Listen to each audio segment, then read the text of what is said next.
a casa. E olha só, entre sexta e sábado foi realizado aqui em Salvador um simpósio na área de saúde sobre os cuidados e o uso correto dos sedativos em pacientes internados na UTI.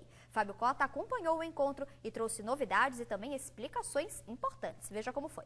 Pois bem, amigos do Fala Bahia da TV Salvador, nos últimos dias 3 e 4, sexta e sábado da semana passada, aconteceu o primeiro simpósio da AMIB, que é a Associação de Medicina Intensiva Brasileira. Eu estou aqui do lado de cá, o Jorge Salu, ele que é presidente do simpósio, que aconteceu num hotel no bairro do Itaigara, num centro de convenções do bairro do Itaigara.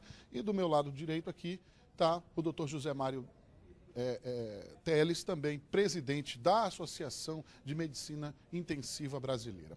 E aqui os tópicos que a gente vai falar aqui. Primeiro, eu quero falar aqui com o Dr. José Mário Teles, que tem um tópico, doutor, é preciso mudar o conceito de sedação nas UTIs da Bahia. A gente vai conversar.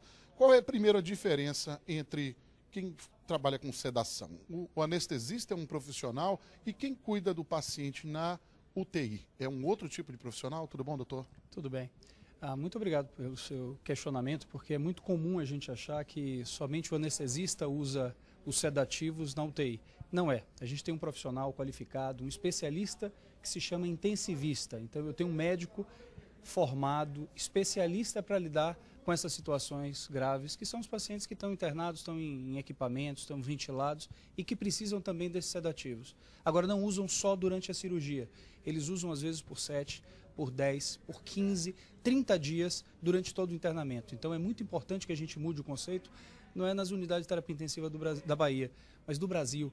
Se ceda muito, então este congresso aqui, esse simpósio, visa principalmente quebrar um pouco esse paradigma, porque sedar muito está associado a muita coisa ruim para o paciente. Ele fica mais tempo internado, ele complica mais e às vezes ele morre mais e principalmente perde um pouco, tem sequela a médio e longo prazo. Então a gente precisa usar o sedativo de uma maneira muito mais criteriosa. Bom, ele falou evidentemente sobre o simpósio, o presidente do simpósio aqui, o Dr. Jorge Salu. Eu vou perguntar para ele alguns dos principais tópicos, além desse que o Dr. José Mário Teles falou aqui para nós. Pode citar mais alguns tópicos importantes debatidos durante as palestras aqui? Tudo bom, doutor? Tudo bem, Fábio. Esse simpósio ele visa discutir então a adequação, o melhor uso de sedativos, como o Zé Mário colocou, e um dos tópicos associados a isso é a questão do delírio, que é um tema muito relevante, que vem sendo cada vez mais estudado nas unidades de terapia intensiva. Isso é uma alteração neurológica que acontece com uma frequência muito grande, 30% até 60% dos pacientes que passam por UTI podem sofrer com isso, em geral os mais idosos, aqueles que apresentam doenças mais graves, e a ocorrência do delírio está associada também ao maior tempo de internação na unidade de terapia intensiva e uma maior incidência de complicações durante essa internação.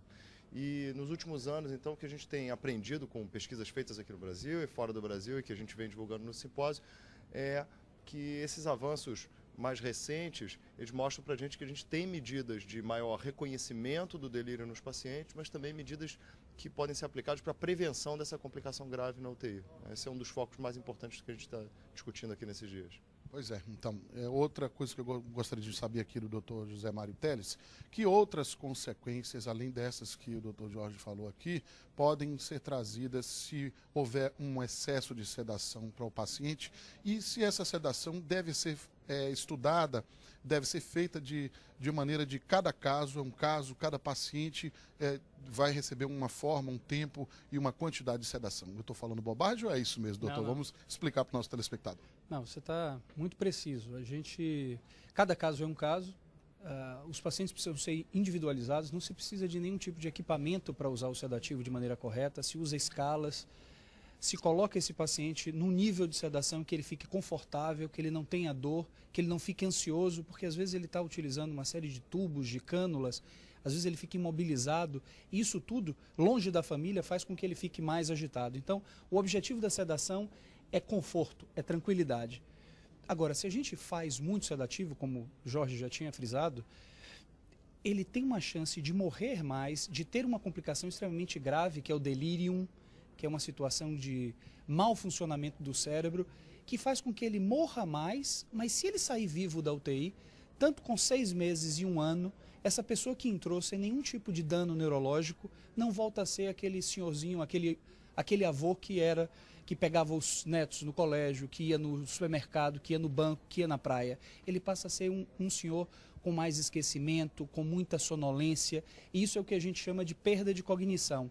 Então, muito mais grave ou tão grave quanto morrer é você ter um parente que se interna na UTI sem doença neurológica e que não consegue sair da UTI porque usou um sedativo e fez com que ele tivesse esse tipo de complicação.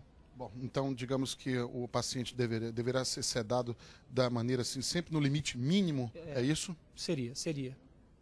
Ajustar a medicação por parte da equipe, não existe um equipamento também que identifique qual é o melhor nível de sedativo e fazer com que esse paciente fique confortável. Abra os olhos, responda aos chamados, se tiver entubado e não consiga falar, que ele aperte a mão com os comandos da equipe. Bom, então o médico intensivista tem que estar sempre de olho, sempre monitorando esse paciente, essa sedação. Junto com a equipe, com o fisioterapeuta, com a enfermeira, com toda a equipe interdisciplinar.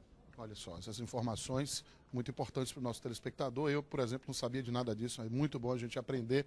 Mas, doutor Jorge, já tem um próximo simpósio programado? Será aqui novamente em Salvador? Pode falar já para o próximo, já que esse acabou de passar?